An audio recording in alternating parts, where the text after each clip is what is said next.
Salut, c'est Greg. Aujourd'hui, on va critiquer la T7 et croyez-moi, on va pas y aller de main morte. Ici, il n'y aura pas de langue de bois. Ça fait maintenant 15 000 km que j'ai passé sur cette moto en une année avec à peu près toutes les situations, que ce soit de la neige, de la boue, de l'autoroute, de la caillasse, du road trip, de la sortie du week-end. Alors, je pense pouvoir vous donner quelques arguments si jamais vous hésitez à l'acquérir. Vous attendez pas à ce que je l'épargne, hein. Il s'agit pas de dire que c'est la plus belle moto du monde. Sachez à la base que cette vidéo, j'avais pas du tout prévu de la faire parce que je me sens pas légitime, je suis pas un expert dans les tests de moto. Mais vous avez été tellement nombreux à me la demander sur YouTube, sur Facebook ou sur Instagram pour avoir mon retour sur la T7. Et quand je vous répondais que j'étais pas expert, que j'avais pas beaucoup de références, vous me répondiez que vous non plus et que du coup c'était pour ça que vous vouliez mon avis. Ah, je dois dire que votre argument était pas mauvais. Alors on y va, je la fais cette vidéo et on va passer la T7 en revue.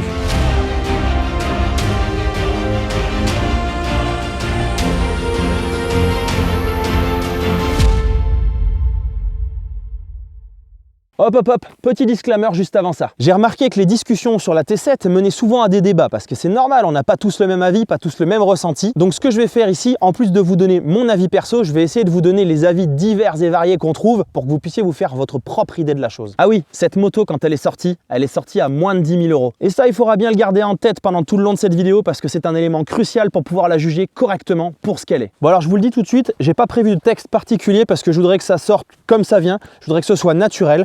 On va commencer par l'allure générale et la finition. Au niveau design, c'est hyper personnel, on aime, on n'aime pas. Moi, je vais vous le dire, au début, je détestais ce type de bécane. Je trouvais que ça faisait trop fin, trop, je sais pas, j'aimais pas. Et aujourd'hui, vous voyez bien que j'adore ça puisque j'ai même essayé de faire une bulle un peu Dakar sur la DR que j'ai restaurée. La vidéo est disponible toujours sur ma chaîne. Donc c'est comme tout, on s'y fait et moi j'adore. Maintenant, je suis complètement fan. Et ce qui va nous intéresser, ce qui va vous intéresser, c'est plutôt de parler de la finition de cette moto. Alors comme je vous disais, j'ai pas non plus une tonne de références sous la main. Par contre, j'ai bien envie d'en prendre une qui me semblait être la mieux finie que j'ai pu avoir et qui va être la Street Triple que j'avais à l'époque, pas celle qui était en plastique mais les dernières en chrome. Parce que bon, si vous pensez que ce sont les BM qui sont les mieux finis, j'en ai bien eu deux dans le garage en même temps, une petite GS mais elle est faite en Inde, bon elle est bien faite, et une R65 de 86, je crois que la finition était bien usée là. Bon honnêtement côté finition, j'ai rien de spécial à reprocher, surtout pour une bécane comme je l'ai dit qui sort à moins de 10 000 € à la base. J'ai beau l'avoir eu démonté un petit peu partout, les panneaux pour pouvoir régler mes suspensions ou graisser mes roulements de direction, j'ai jamais senti de petites pattes qui a pété ou quoi, j'ai pas eu de soucis, tout tombe bien en place. Je suis un petit peu un gros maniaque de tout ce qui est bruit et vibration sur les plastiques. Sur ma Transalp, j'avais d'ailleurs truffé les carénages, vous savez, de ces petits ronds en patin là qu'on met sous les chaises, un peu autocollants. Mais là, sur celle-là, franchement, j'ai rien de spécial à redire, je trouve qu'elle est bien faite. Au niveau des commodos,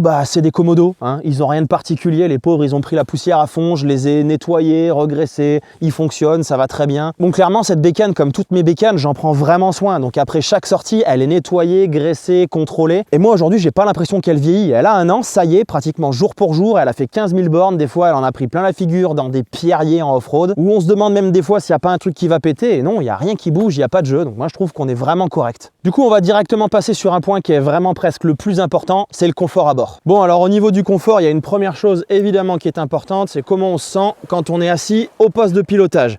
Personnellement, je fais 1,82 m, donc ça va dépendre du ressenti de chacun, de sa taille, de son poids, de comment on est fait. Le guidon est large, il est droit, c'est ce que j'adore, c'est ce que j'ai toujours aimé sur une bécane, donc ça va bien, j'ai une bonne position et j'ai pas mal au dos. Sur la Transalp, j'avais mal au dos, j'avais pas mal au cul. Ici, c'est l'inverse, j'ai pas mal au dos. Donc ça, déjà, c'est un bon point niveau confort. Moi, la position me va très bien. Maintenant, on va parler d'un point qui pêche beaucoup, c'est la protection au vent. Bon, clairement, faut pas sortir de Saint-Cyr pour se rendre compte qu'avec une si petite bulle, la protection sera pas énorme. Si vous avez lu un petit peu les tests dans les magazines et tout ce que disent les journalistes, c'est vraiment un reproche qui revient souvent. Il n'y a pas beaucoup de protection au vent. Je vais vous faire une vidéo d'ailleurs au sujet des équipements qu'on trouve sur cette moto. Comme ça, si vous décidez de l'acheter, vous saurez aussi comment l'équiper. Je vais tourner ça juste après, donc ça sortira dans quelques semaines. Et on va voir qu'on peut un peu faire quelque chose au niveau de la prise au vent, mais vraiment pas beaucoup. On va pouvoir travailler sur la hauteur. Ça va générer d'autres problèmes, ça peut parfois faire guillotine en off-road, ça peut être un peu dangereux, mais par contre, on pourra jamais travailler sur la largeur. Ou alors, on va peut-être mettre un autre pare-brise adaptable, mais ça va être complètement horrible et ça va plus être l'idée de la bécane. Ah bah d'ailleurs, ça me fait penser, pendant qu'on parle de prise au vent, on peut peut-être parler d'autoroute. Voilà le premier débat sur la moto. Alors je vais mettre les pieds dans le plat direct. Pour moi, cette moto n'a pas été conçue pour faire de l'autoroute. Voilà, maintenant que j'ai balancé ça comme ça, on va le nuancer et on va réfléchir un petit peu. Et pour ça, je vous propose un truc. On va se mettre en situation. On est au Japon.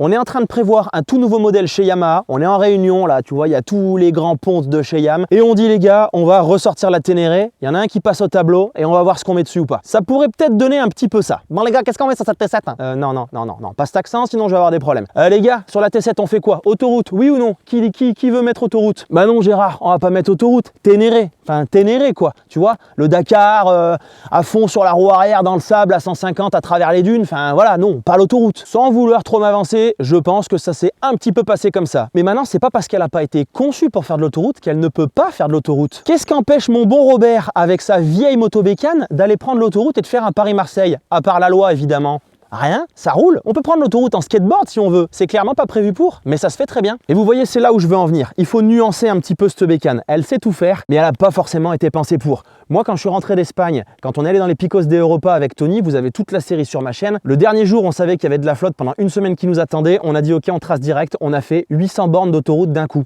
On n'est pas mort. Bon alors entre vous et moi, je vous le dis honnêtement, j'ai pas passé le meilleur moment de ma vie. Mais ça s'est fait sans souci et on est bien arrivé à bon port. Donc l'intérêt pour vous dans tout ça, c'est si vous comptez faire pas mal d'autoroutes pour aller au taf ou pour aller dans votre famille ou pour aller dans votre maison de vacances, c'est peut-être pas la meilleure moto pour ça. Mais elle peut largement le faire. Il y en a beaucoup qui le font et qui ne s'en plaignent pas. De toute façon, quand on aime une bécane, on sait accepter ses défauts. D'ailleurs, ça marche aussi avec sa femme, ça. Voilà, je pense qu'avec ces quelques infos, vous en savez un peu plus niveau confort avec la prise au vent et sur le sujet de l'autoroute. Pendant qu'on est sur les sujets débat, et il y en a un qui est un peu en lien avec l'autoroute et surtout avec le confort, on va parler du duo sur cette bécane. Allez, pour ce deuxième débat, on va s'asseoir confortablement sur cette Supercell. Non, elle n'est pas confortable, mais on y vient juste après. Ça vous dit, on retourne au Japon 2 secondes? Allez, c'est parti. Bon les gars, non. Bon les gars, niveau duo, on fait quoi sur la T7? On prévoit tout ce qu'il faut, confort pour le passager, on prend soin de lui et tout? Bah non Gérard, qu'est-ce que tu me fais encore? Ténéré, à fond dans le sable dans les dunes, du off-road, l'esprit Ténéré, on va pas se mettre à deux là-dessus. Quoi qu'il y en a qui le font et qui le font très bien d'ailleurs. Bon là c'est pareil, sans trop m'avancer, je pense que ça s'est passé comme ça aussi. Elle n'a pas été conçue pour 10 000 € pour prendre soin d'un passager derrière. Il n'y a qu'à regarder la tête de la selle. Franchement, moi j'ai pas envie de passer toute ma vie là-dessus. Faudrait d'ailleurs que je demande à mon sac JV s'il se plaint d'être là-dessus parce que lui, il y passe sa vie. Maintenant, stop, on hurle pas tout de suite. Ça veut pas dire qu'on peut pas le faire. Tiens, on reprend Robert avec sa moto bécane. Il peut très bien prendre l'autoroute en duo sans souci. Ça va prendre du temps, mais ça va se faire. Et du coup, quand il y a les fameux débats qu'on voit passer sur les groupes Facebook à propos du duo sur cette bécane, puisqu'il y en a beaucoup qui le font, bah une fois, moi j'ai dit que pour moi, je me suis aventuré, j'ai dit que j'étais pas forcément sûr que c'était fait pour.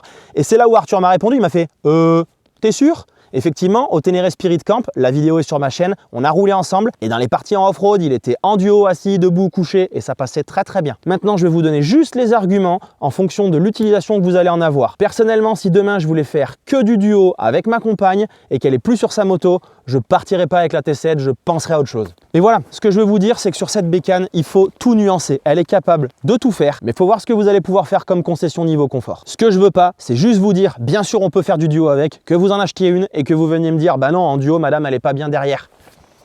C'est presque écrit dessus. Mais une fois de plus, ça dépend du ressenti de chacun, du confort que chacun souhaite, ou même de l'endurance de chacun. Allez, je pense que pour ce qui est du confort, on a fait largement le tour. Maintenant, on va regarder un petit peu plus côté performance. Et on va parler de la partie cycle. Dans la partie cycle, je ne vais pas parler du cadre, parce que là, je ne sais vraiment pas vous dire s'il est rigide, pas rigide, etc. Le cadre, il est. C'est déjà bien. Il y a des soudures, hein, c'est joli, ça fait des tubes dans tous les sens, tout autour du moteur. C'est un cadre quoi. Non, ce que je vais faire, c'est que je vais plutôt vous parler des freins en premier et après on va parler des suspensions. Et là aussi, il y a grand débat et il y a beaucoup à dire. Bon alors, il est évident que vous n'avez pas devant vous la plus grosse freineuse du monde. On peut peut-être retourner dans la Réunion, non ? Bon les gars, niveau freinage, qu'est-ce qu'on fait? On envoie 39 pistons dans chaque étrier, du Ritavia, freinage de trappeur ou pas? Mais Gérard, qu'est-ce que tu fais? C'est pour aller dans le sable, c'est pour faire du off-road. On va pas les foutre tous par terre à perdre l'avant à chaque fois qu'ils vont freiner et ils auront pas de toucher. Ouais, c'est vrai, ouais. Bon bah frein tranquille alors. Pareil, sans vouloir trop m'avancer, je pense que ça s'est un petit peu passé comme ça. Et en même temps, ça va très bien. Quand j'ai retapé la DR, donc vous pouvez aller voir la restauration parce qu'elle était lamentable sur ma chaîne, j'ai voulu mettre de la Duritavia, super freinage et moderniser tout ça. Et pour toute cette restauration, j'étais assisté par les bons conseils d'Arnaud de Mecastor. D'ailleurs, si vous aussi vous avez des projets comme ça, je vous conseille de le contacter. Et quand je lui ai dit, tu peux me trouver des Duritavia pour la DR, il m'a dit, mais pourquoi tu veux faire un freinage de fou? C'est pour faire uniquement du off-road. Tu n'auras pas de toucher, tu seras bien content quand tu vas perdre l'avant alors que tu voulais légèrement freiner ou travailler tes freins. Et j'avais pas tout de suite pensé à ça, mais c'est vrai que c'est pas faux. J'ai un deuxième exemple à vous donner. Un jour, il y a Honda qui est venu à Montélimar pour faire des essais de toute leur gamme avec le Honda Dream Tour. J'ai donc essayé la superbe Africa Twin, toute option, siège en cuir, tableau de bord en marbre, etc. On a le droit de plagier un plagieur? je l'enlève ça, je le garde pas. Bref, on fait notre petit tour, on est tous en groupe, ça roule pas très vite, mais à un moment, il y a un freinage devant moi. Je prends les freins d'une bécane que je ne connais pas, et là, ça plante. Mais alors, de dingue, j'ai failli manger le guidon, je pense que j'ai laissé une marque dans le réservoir, et j'ai chanté pendant quelques secondes. Et là, je me suis dit, mais ces freins-là, ils sont pareils en off-road, parce que c'est sûr qu'à chaque fois que je touche le levier, je vais me foutre par terre, je vais perdre l'avant. Voilà pourquoi c'est peut-être pas une si mauvaise chose que la T7 ait un frein qui soit carrément dosable. Ce que je veux dire par là, c'est que j'ai l'impression sur la mienne que quand je suis bien chargé et qu'on est dans le trafic et que ça colle un peu et que ça freine devant, des fois j'ai un peu tiré fort sur le levier pour m'arrêter. En même temps, ça me va très bien d'avoir des freins où je peux gérer et dans le fond, clac, envoyer de la pression et avoir un freinage sympa. Mais voilà, une fois de plus, on n'a pas tout mis sur les étriers pour pouvoir avoir une bécane hyper polyvalente. Pour rester sur le freinage, on peut parler de l'ABS. Alors sur celle-ci, attention, la modèle 2023, ça a changé puisqu'elle a récupéré les fonctionnalités de la World Red, à savoir ABS réglable, déconnectable dans tous les sens, super pratique. Sur celle-ci, j'ai un bouton, c'est on ou off. Et non, ça n'enlève pas juste l'arrière, l'avant aussi. Il n'y a plus du tout d'ABS. J'avais fait un petit essai pour le prouver une fois à Léandre en sortie off-road avec Axury Trail. J'ai failli me foutre par terre. Il a fait ah oui, non, il n'y a même plus de vent d'ABS. Bref, cet ABS, moi franchement, je le trouve pas top. Alors en off-road, clairement, il faut penser à l'enlever. Sur l'avant, ça peut passer. À l'arrière, vous n'avez plus de frein du tout, il coupera tout et là, plus de feeling et quelques frayeurs. Donc c'est le réflexe, on arrive sur un chemin, on enlève l'ABS. Maintenant sur route, évidemment l'ABS c'est un organe de sécurité. Par contre à l'arrière, je trouve qu'il se déclenche un peu trop vite. C'est-à-dire que si vous montez un peu le rythme avec les collègues dans un joli col, attendez-vous parfois à ce que l'arrière déclenche sur un bon freinage et ça peut surprendre. Moi la première fois que ça me l'a fait, le temps que je comprenne que c'était ça et que c'était rien de grave, j'ai peut-être fait les 2 mètres de trop qu'aurait pu me foutre dans le ravin et heureusement que le virage était assez large pour corriger. Voilà, pour le sujet des freins, rien d'exceptionnel, il y a des freins, ça va très bien, on arrive à les doser et en off-road, c'est super pratique. Allez, on passe au prochain débat, suspension. Bon alors pour le sujet suspension, déjà, je vous ai fait une vidéo de préparation des suspensions puisque les miennes sont préparées. Ça peut vous aider aussi à en savoir un peu plus sur le sujet. Et vous avez Sonia Barbeau, madame est quand même championne de France des rallyes routiers, qui a aussi fait sur sa chaîne YouTube une superbe vidéo sur les suspensions avec beaucoup de suspensions de styles différents, de préparation, d'options. Ça vous permettra aussi d'avoir une meilleure idée sur le sujet. Pensez à jeter un œil à ça et en attendant, on va regarder les généralités pour la T7 d'origine. Bon allez, on retourne au Japon? Bon les gars, ah non toujours pas. Bon les gars, niveau suspension, qu'est-ce qu'on fait? On envoie de la grosse qualité, un truc de dingue? Mais non Gérard, 9 990 € à la sortie. Comment tu veux qu'on s'en sorte si on fait ça? Ah ouais c'est vrai. Bon suspension normale alors. Bah oui, mais moi un truc standard là, pas plus, pas moins, pour un petit pilote de 70 kg et puis voilà, ça ira bien. Là aussi, je pense que c'est ce qui s'est passé. Maintenant je sais que ce sujet fait vraiment débat. Alors ce que je vais faire, c'est qu'on va réfléchir à l'envers. Depuis que j'ai mes suspensions préparées, allez voir la vidéo sur le sujet, mais c'est un forfait qui est pas très cher par rapport à tout changer et tout passer en all-in, ça 2500 balles. Mais clairement, c'est là où j'ai pu voir quels étaient les défauts qu'elle avait avant, que ce soit sur route ou en off-road. Des défauts qui étaient complètement gérables, il n'y a pas de souci. Mais clairement aujourd'hui, je ne reviendrai pas en arrière pour rien au monde. Et si demain, je devais avoir une nouvelle T7 directement, je fais préparer les suspensions de la même façon. Pour être honnête avec vous, si vous faites que de la route, vous ressentirez rien. Les suspensions sont réglables. Il y a 3 réglages à l'avant et à l'arrière. Donc je pense qu'il y a, alors je ne suis pas un spécialiste, mais il doit y avoir pré-contrainte, détente et compression.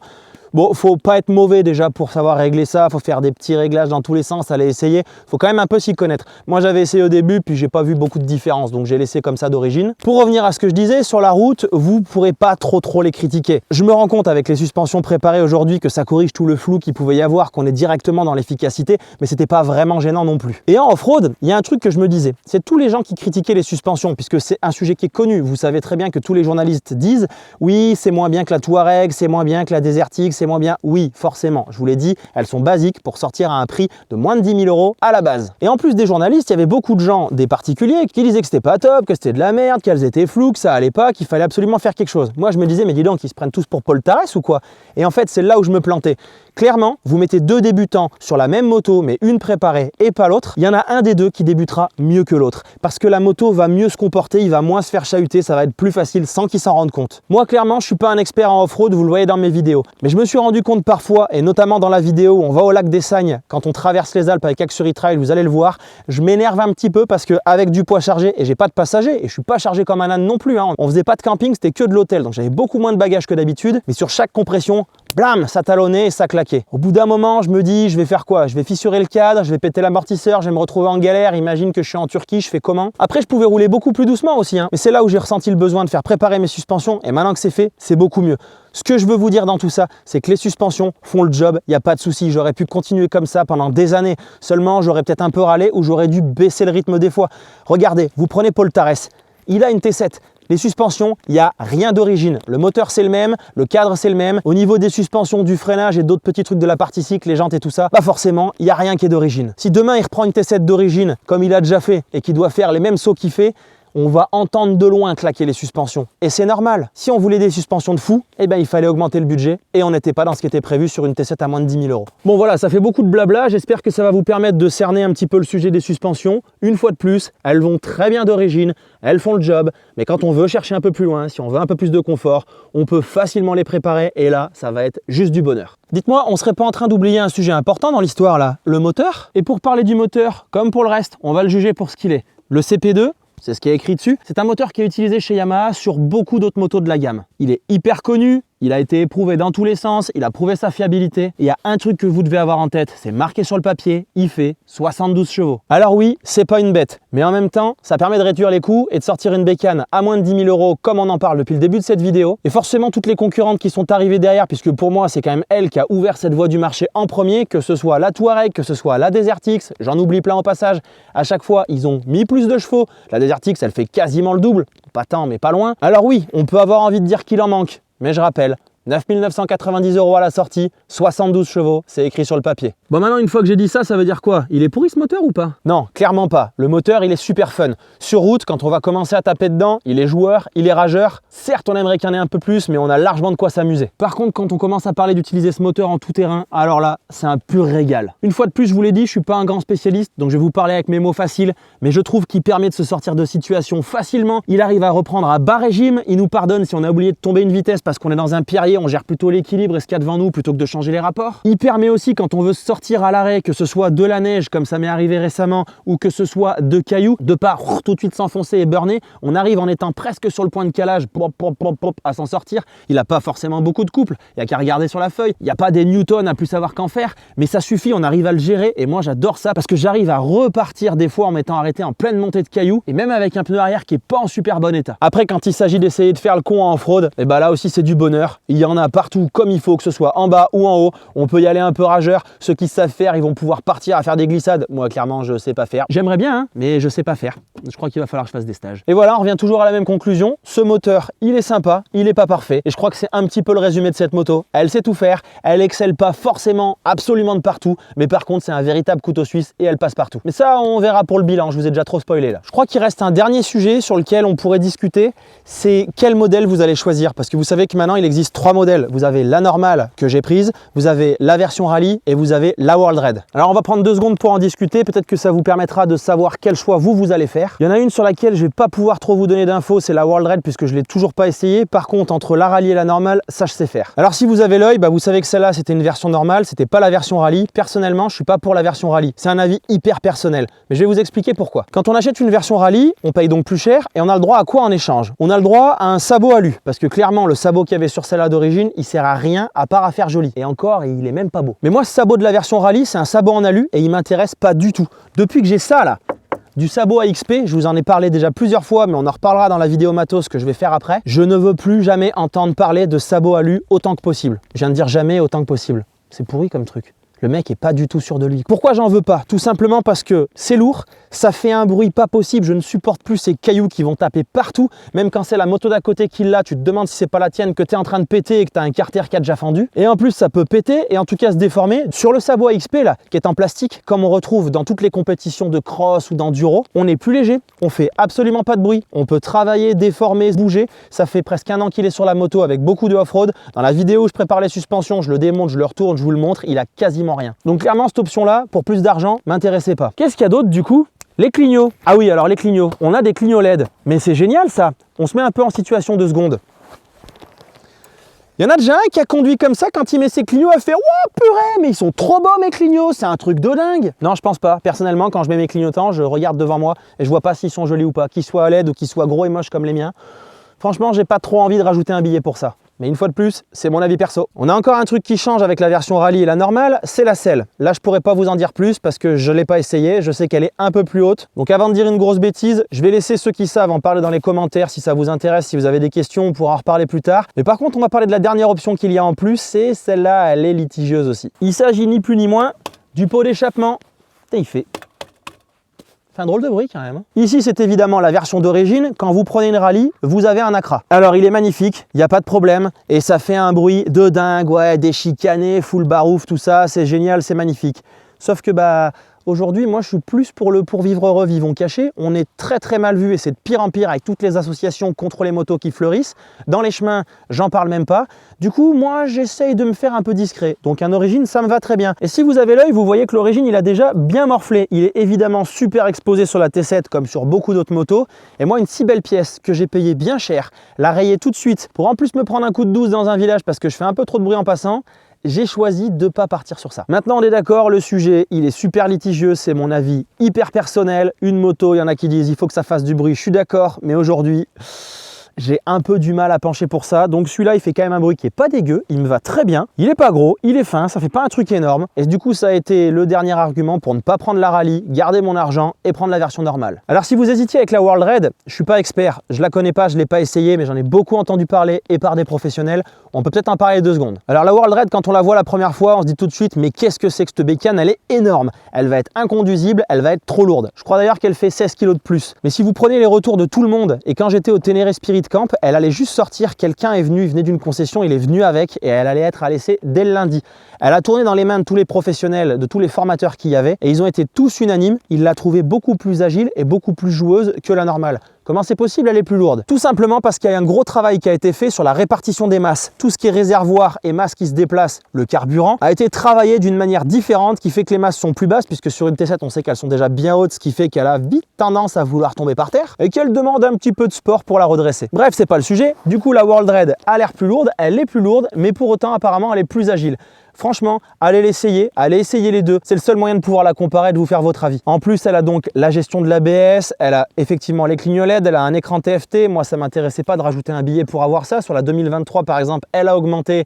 Il en fait partie. C'est pas quelque chose qui m'intéresse, celui-là me va très bien, mais il faut bien aller avec la modernité, il faut évoluer avec son temps. Le truc le plus intéressant pour moi sur la World Red, ce sont les suspensions. On passe sur du Kayaba, elles sont beaucoup mieux que les suspensions d'origine de la T7 normale. La seule chose à laquelle je ne sais pas répondre, c'est est-ce qu'avec mes suspensions préparées, je suis au même niveau que celle de la World Red? Est-ce que je suis mieux ou est-ce que je suis moins bien? Ça, il n'y a que les professionnels qui peuvent répondre. D'ailleurs, je crois que je vais poser la question à GGS, ça pourrait être intéressant pour pouvoir vous répondre si vous avez la question un jour. Voilà, je crois qu'on a fait le tour de toutes les infos que je pouvais vous donner. Si vous avez encore une hésitation sur quel modèle vous allez choisir, eh bien du coup je crois qu'on en arrive à l'heure du bilan. Bon, qu'est-ce qu'on conclut du coup? Parce que j'ai quand même bien l'impression que j'ai pas dit que du bien sur cette moto. En même temps, je vous avais prévenu, l'idée c'était d'avoir un avis objectif sur la bécane, de vous dire le maximum de choses pour que vous puissiez faire votre choix. Et il n'était pas question de venir vous dire que c'était la meilleure bécane du monde. Parce que de toute façon, tout le monde a sa meilleure bécane du monde. C'est comme quand vous allez me dire, mon fils c'est le plus beau. Bah non, c'est le mien. Maintenant, il y a un truc que je peux vous dire, c'est que cette bécane, je l'adore. Franchement, pour moi, elle répond à tous les critères. Et d'ailleurs, Tom Bauer vient de sortir il y a quelques semaines une vidéo pour pouvoir vous aider à choisir quelle moto il vous faut.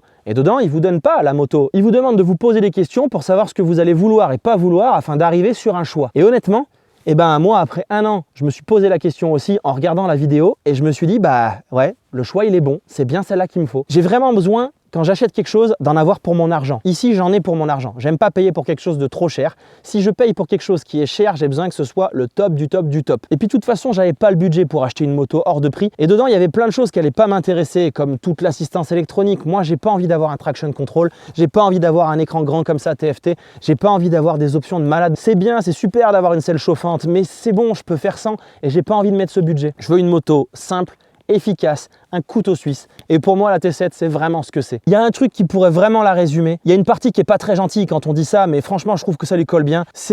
Elle est clairement parfaite nulle part. Sauf peut-être en off-road, parce qu'un peu préparée, elle commence à être sérieusement une tueuse. Et d'ailleurs, il n'y a qu'à voir ce qu'a fait Paul Tarès avec. Mais par contre, elle sait absolument tout faire. C'est-à-dire que si demain, je voulais partir en tour du monde, je pense que ici, j'ai un bon allié. Je pense qu'elle est aussi facile à réparer que n'importe où je vais trouver des pièces. Elle n'est pas hyper complexe, elle n'est pas truffée d'électronique. Maintenant, c'est un avis hyper personnel. Vous avez peut-être besoin d'avoir ces assistances électroniques parce que c'est tout simplement de la sécurité. Moi, pour le moment, j'en ressens pas le besoin. Et le vrai truc qu'il y a, j'en ai parlé tout à l'heure, je suis capable d'accepter ses défauts. quand je suis avec elle, que je me balade, que ce soit une simple balade, que ce soit du off-road ou que ce soit même pour aller très très loin pour faire un road trip, à chaque fois, je me dis que je suis trop bien à son guidon. Allez, on va arrêter cette longue vidéo, ça fait déjà beaucoup trop de blabla. J'espère que ça vous aura aidé et que ça vous permettra de faire votre choix final. Moi, je vais profiter de la météo encore qui est vraiment au top ici en Ardèche pour pouvoir filmer la deuxième partie de la vidéo sur tout l'équipement que je vous recommande de mettre sur une T7. Comme d'habitude, pour ne pas la manquer, si vous n'êtes pas encore abonné, pensez à le faire. J'ai vu que dans mon nombre de vues, vous êtes moins de 50% à être abonné. Je sais, c'est très mal vu de faire le gratteur, mais c'est le seul truc qui permet de nous donner un vrai retour parce qu'une vue, c'est pas ce qui compte le plus parce qu'on ne sait pas si elle a été appréciée ou pas. Alors si jamais vous pouviez faire déraper votre doigt ou la souris sur le petit bouton s'abonner, ce serait génial. C'est juste un clic, ça me donne pas du tout accès à votre carte bleue ou à votre adresse ou à vos données perso, mais en tout cas, ça m'apporte un gros soutien. Et en attendant, je vous retrouve dans la prochaine vidéo sur le matos. À bientôt!